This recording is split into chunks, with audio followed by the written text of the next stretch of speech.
also enable a wide range of IoT devices to connect in the future. Day by day, we use our ceramic expertise to find new and surprising ways to make big changes in the world for a better future. I want to go now to an incredible story of survival. Could all this spending lead to a bigger economic crisis? Would you do it all again in terms of being a nurse? I want to help people more than I ever have. Aaron Burnett out front on CNN.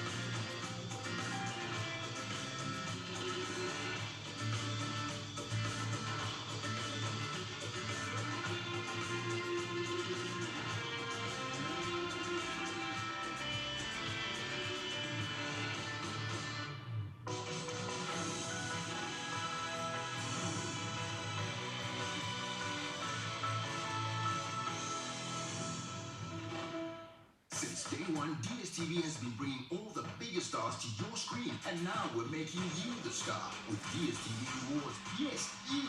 Join for free and get rewarded with everything you need to enjoy more of what you love, like upgrades and box office movies on us, birthday rewards, Showmax discounts, and epic money can't buy experiences. With much more to come. And all that just for being part of the DSTV family. So join DSTV Rewards right now on my DSTV app and start earning rewards right away. It's too easy. It's a land of mystery, one of the oldest civilizations on the planet, with a history just waiting to be revealed.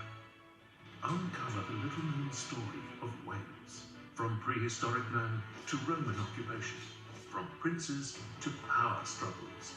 A vibrant nation emerges in a story 30,000 years in the making. The Story of Wales, Tuesdays at 9 on Curiosity Channel 185. Davis in Tokyo, and this is CNN.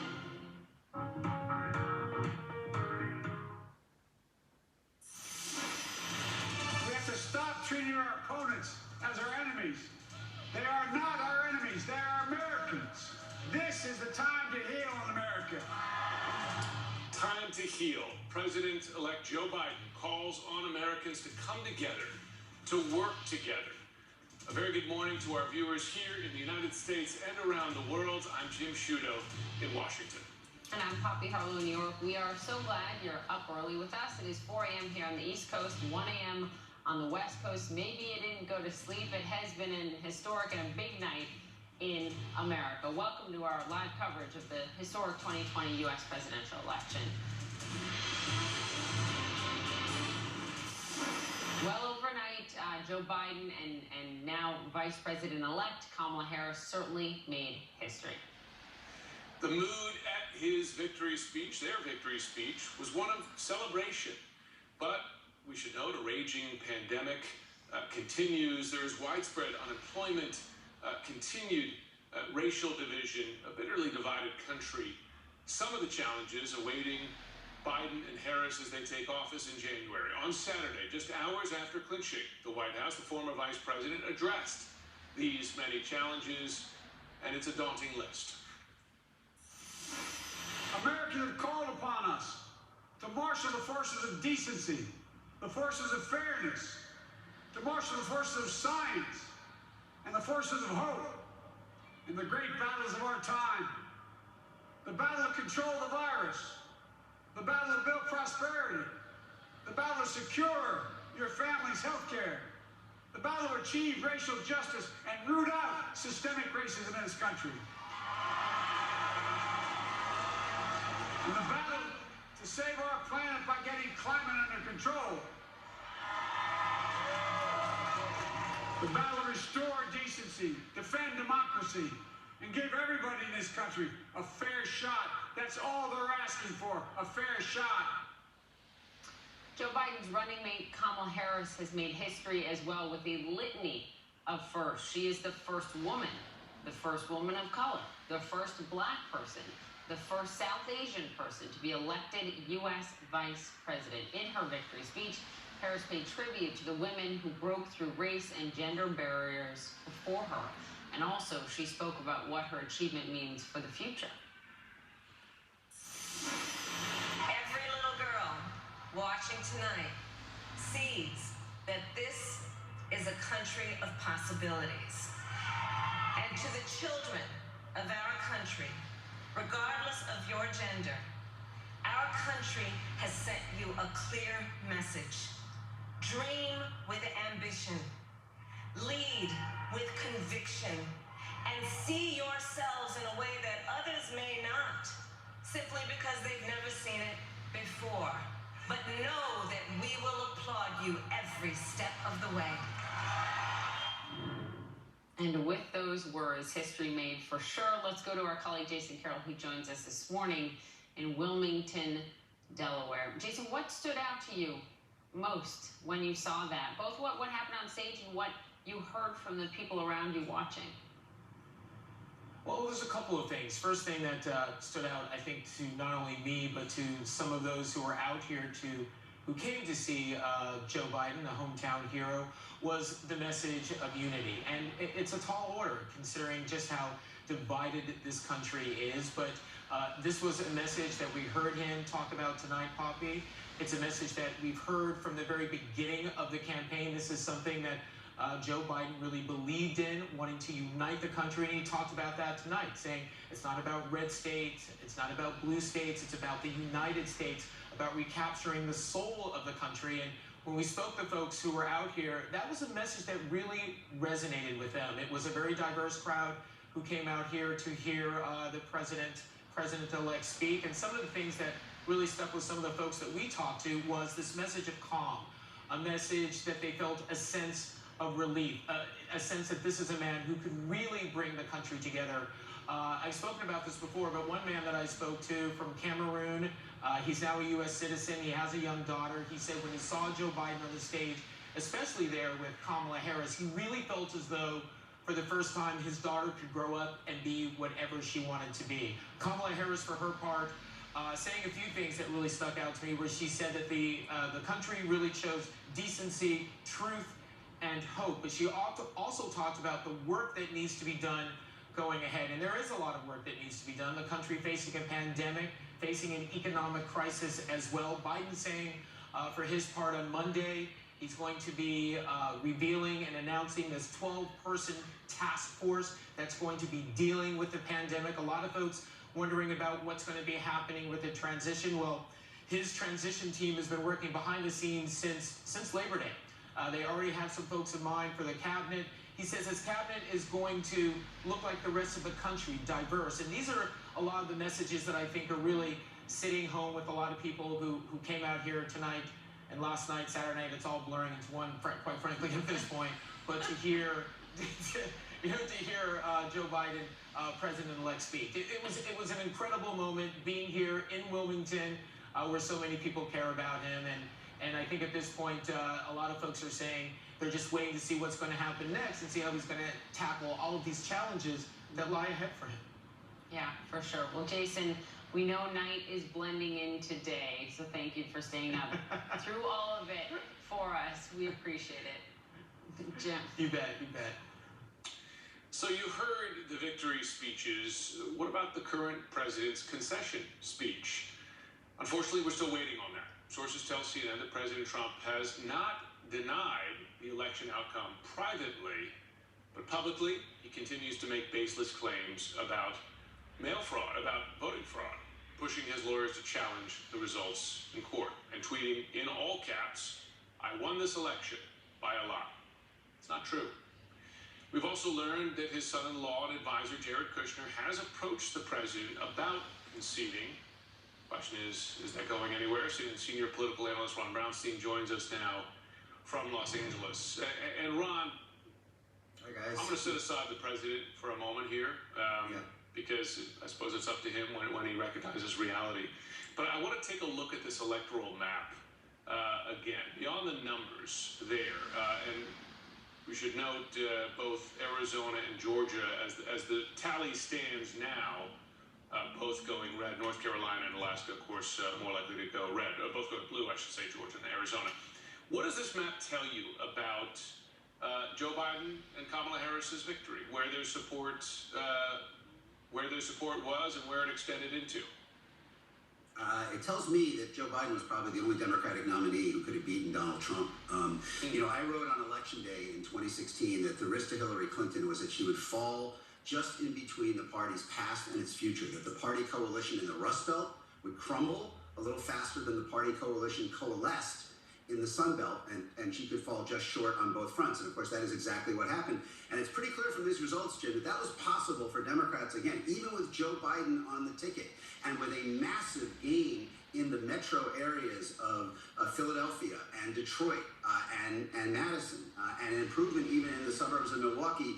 Donald Trump's turned out so many rural blue-collar voters that it was a narrow squeeze in Pennsylvania, Michigan, and Wisconsin. And while Biden significantly advanced the Democratic cause in the Sun Belt, those remain a very narrow squeeze as well. So I think this does point the party toward clearly a better position in the Sun Belt, where they can continue to build on his gains in places like the Atlanta metro and Houston and Dallas. But both sides of the equation are still kind of a narrow isthmus for Democrats at this point, and one that perhaps only Joe Biden could have afforded. Can I ask you about the lesson here, building on that, Ron, for Democrats? Because, it was a long time ago that James Carville said it's the economy, stupid. Yeah. But it was the economy. This time around again, when you look at exit polling, and you've got one Democratic House member who, anonymously, telling CNN, quote, "Thank God for Biden, or we would have gotten wiped out," being very critical of Nancy Pelosi and some of the more progressive Democrats. And Tim Ryan in the Rust Belt, right? Tim Ryan saying, as a party, we have got to live and breathe in the economic space. Does this change the calculus? Like, is there a major lesson here for the party to learn? Yeah. Well, I don't know, because I do think culture is more of a dividing line in our politics than economics at this point, and I think that certainly even though more people said they voted on the economy in terms of bigger. Yeah, I do. Yeah, I think attitudes toward the underlying cultural changes in the country and the demographic change is so powerful in driving. Look, people.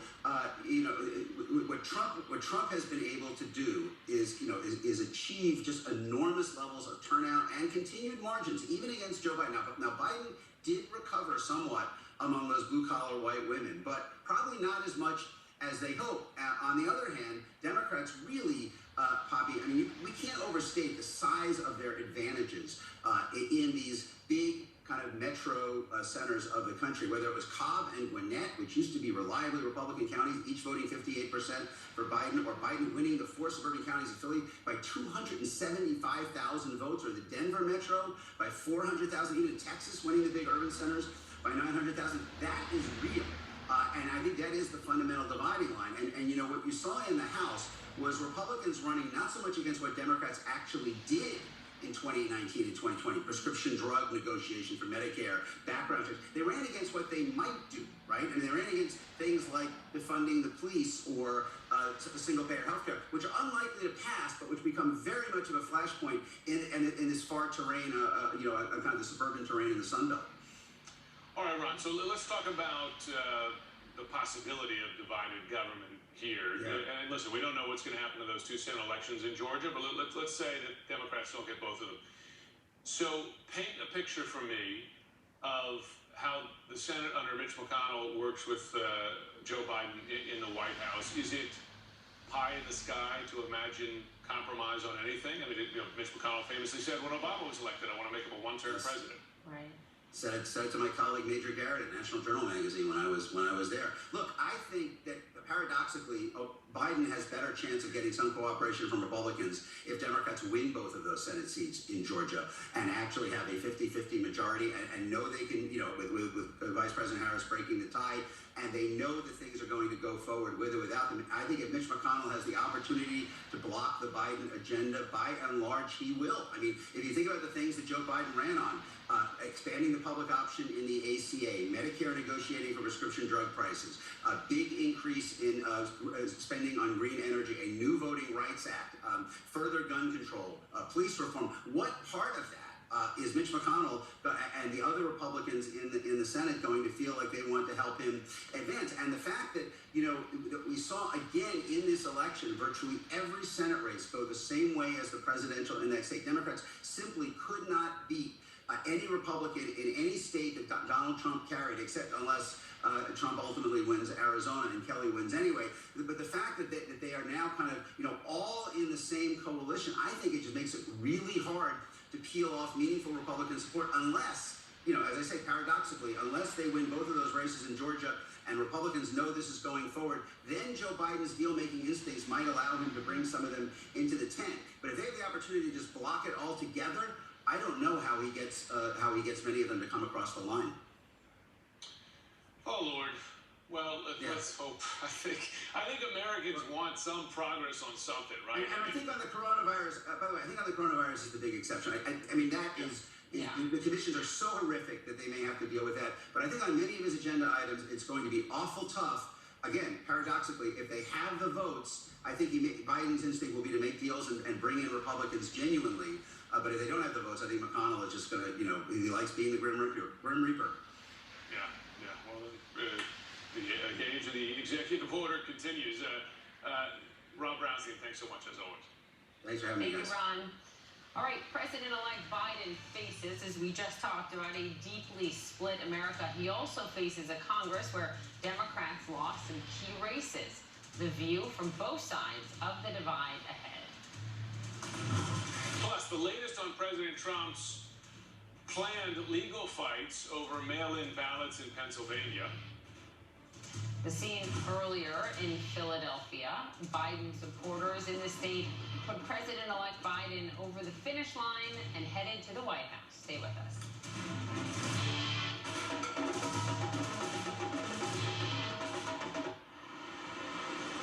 The planet is changing. We cannot ignore these warning signs that nature is giving us. We have to reflect, but we also have to act. My relationship with Linda started in 2016. We realized that there was a lot of overlap in our understanding of what it meant to really push for a more sustainable future. It's a very big challenge to reorganize a business model that is fundamentally very different. But it's one that we at Hyundai have started working towards. Hyundai have already started using sustainable materials on their upcoming Ioniq electric lineup. There is a huge chance now for the whole system to shift to a more sustainable way of being. I strongly believe that when all of us join hands under a common goal, sustainability for human progress is within our reach. For over 50 years, we've helped drive the prosperity of our world, our nation, our partners, and our customers. We are determined to constantly improve our products, optimize our costs, drive greater efficiencies, and deliver more value. That's not simply our purpose, it's our promise to future generations. ADNOC, we bring energy to life.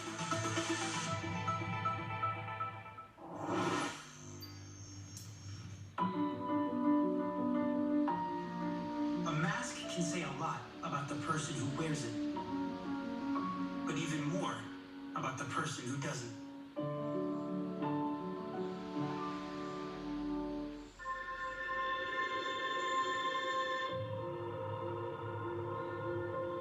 تحياتنا للأصدقاء في النجوم. يا ريت يجمعنا الزمان. If we could introduce ourselves to an alien life form, what would we say? Hello from the children of planet Earth. Здравствуйте, приветствую вас. What you're doing is something very important. You are trying to make contact with another civilization.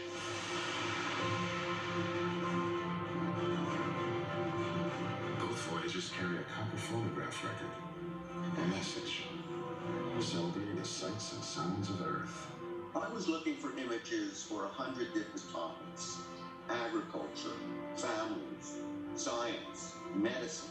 Sports was only one, that if you were to choose one sporting event that was global and perhaps most representative of humanity, it would be the Olympics.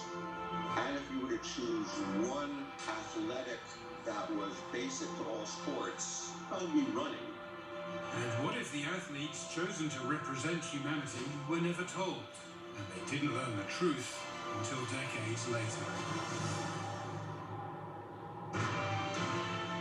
This will outlive our planet.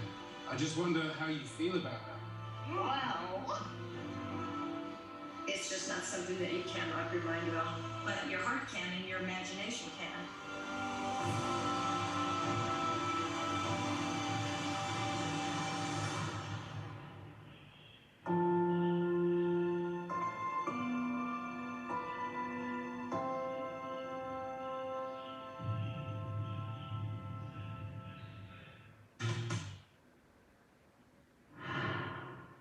All right, so the theme of the night was unity. How do you unify this divided country? So let's try to do that with two women on opposite sides of the political spectrum, CNN political commentators Alice Stewart and Maria Cardona.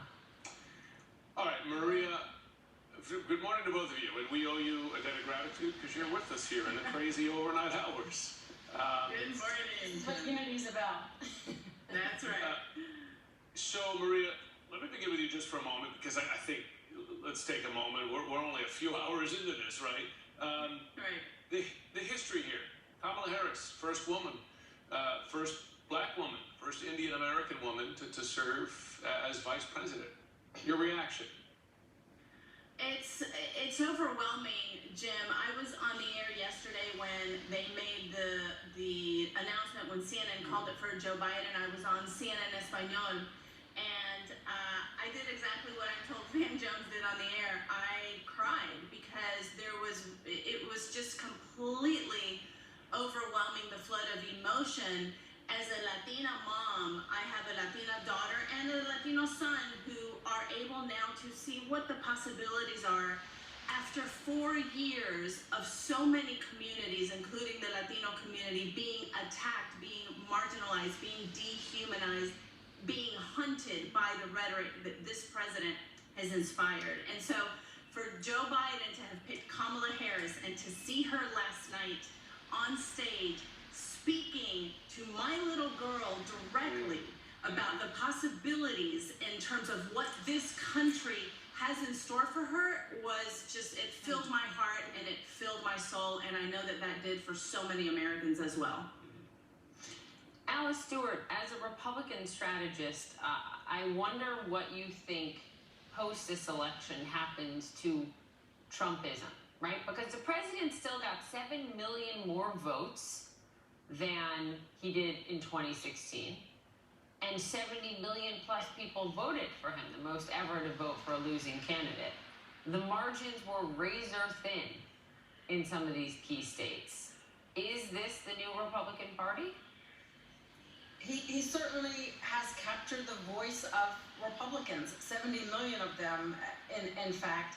And what he stands for and the message that he delivers and the ideology he delivers is strong, and he has unified the Republican Party in terms of having such tremendous support amongst his base. And I think what we do moving forward is as part of the action item conversation and the autopsy report.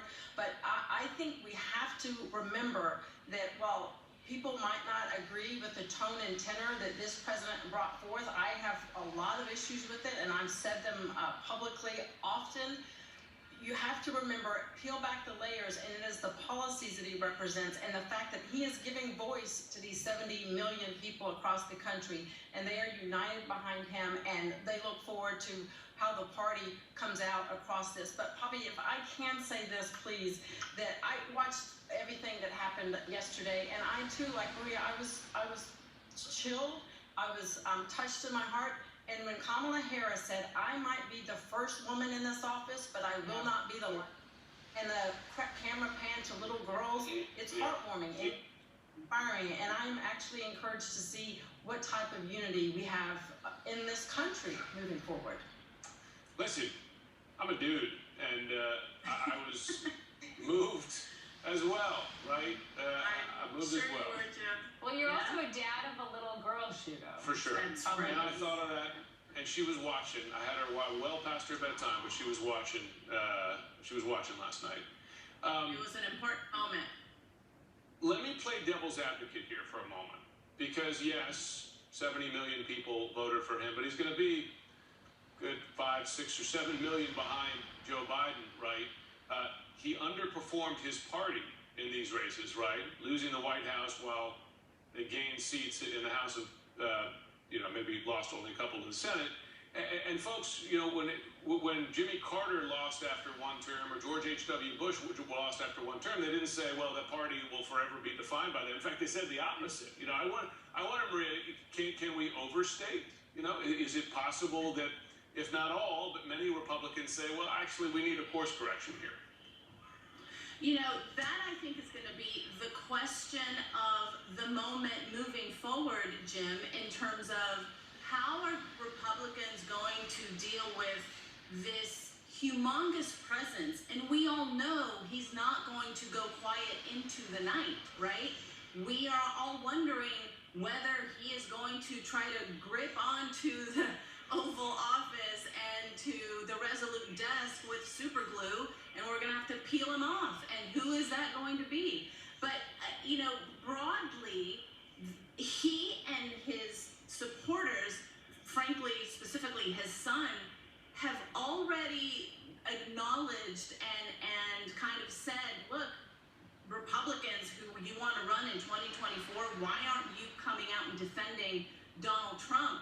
I think signaling we are not going to leave you guys alone. We are going to hold as much as we can our grip on the Republican Party.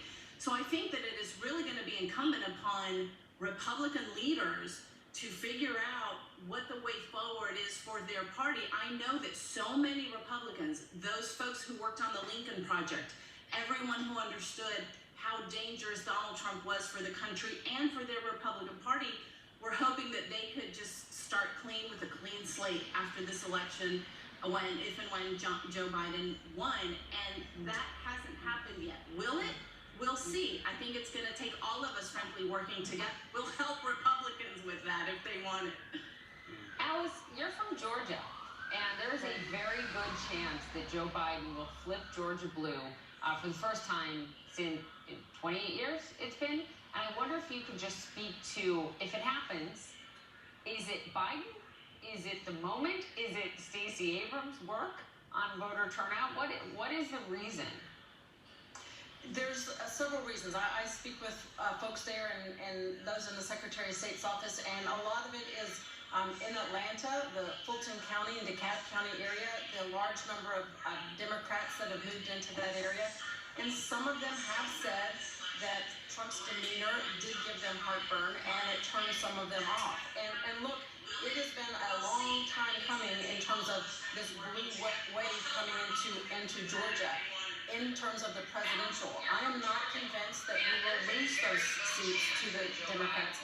It's a possibility, but I'm not convinced. And to your point, Stacey Abrams has moved mountains to help energize the Democratic Party, as well as the Black Voters Matters group, LaTosha Brown, and their organizational skills in Georgia, starting when Stacey Abrams ran for governor.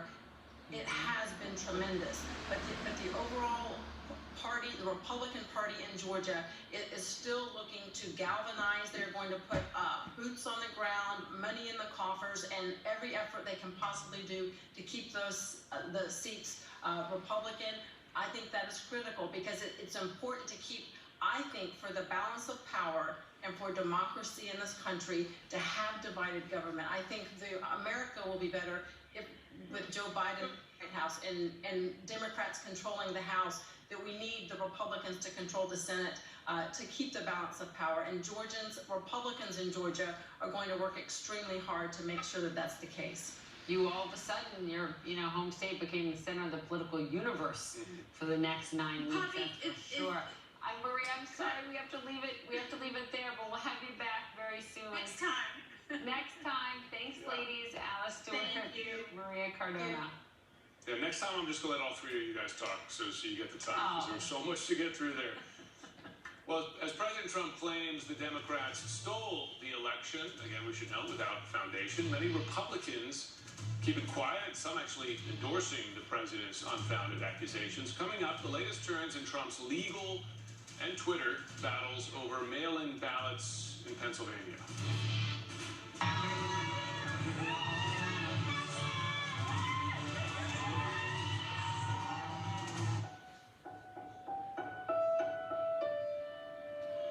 Our trust has been broken in our leaders, in our institutions, even with some of our friends. And we are hurting. Now more than ever, we need each other to listen, to learn from one another, to rebuild those bonds. Because trust shows that we believe in the good in each other. It's what makes us human. And when we trust one another, that is when we can truly achieve great things.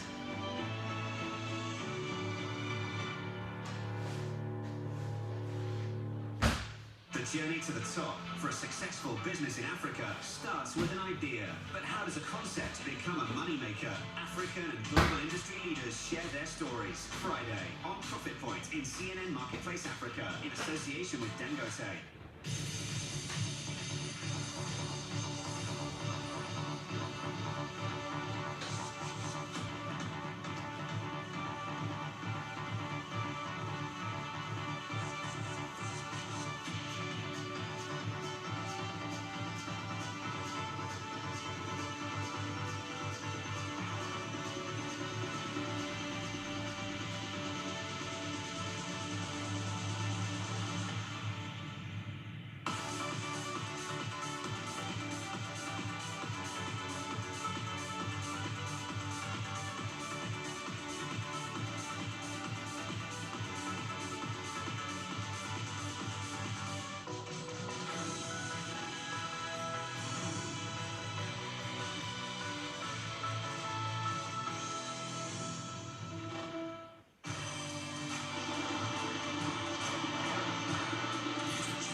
Control everything your kids do, but you can control what they watch. Thanks to DSTV's parental control feature, it's never been easier to keep your little ones protected from harmful content.